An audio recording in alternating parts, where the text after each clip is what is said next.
Hello everybody, welcome to this endgame lesson. This is rook versus knight, generally a draw, and likewise is rook versus bishop, but then again there are some rules, and these are very basic, so it's an easy endgame to learn.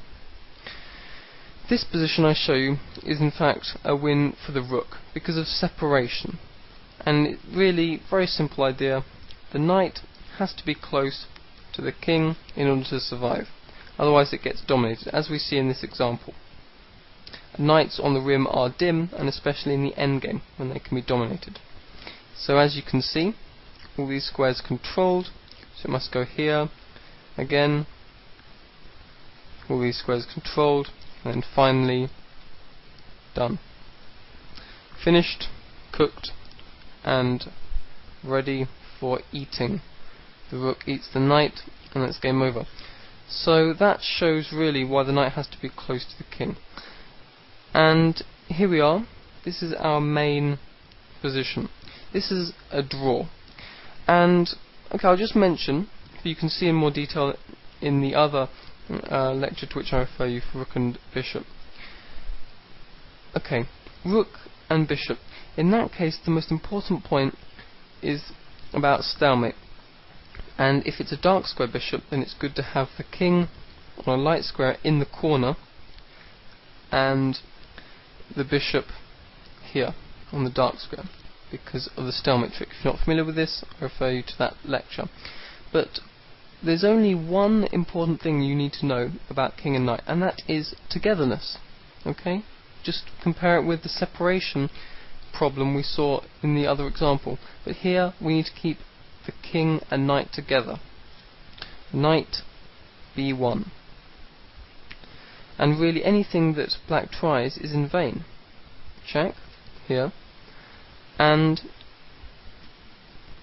whatever black tries, we can just step out of it. And this is the point. The knight is a great defender of the king. It's probably the king's best friend because it's of low value and yet it controls some important key squares near the king. Okay, as I point out, these squares.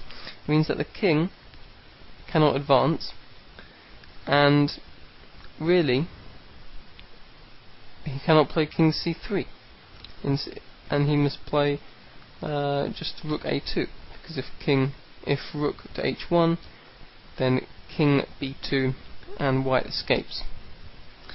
So, what about rook a2?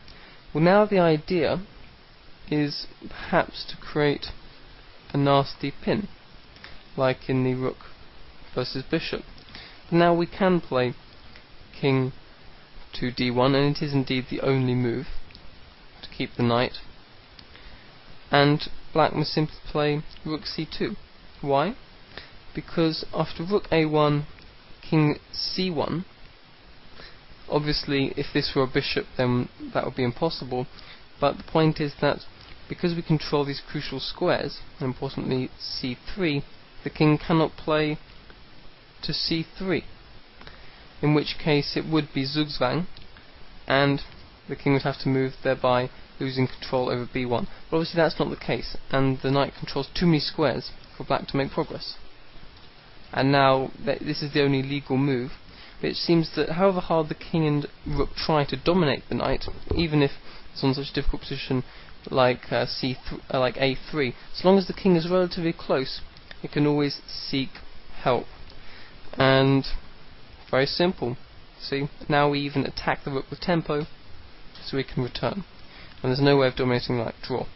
Okay, quite an easy example, but it's good to know that in a rapid play, you know, maybe you've lost a few pawns.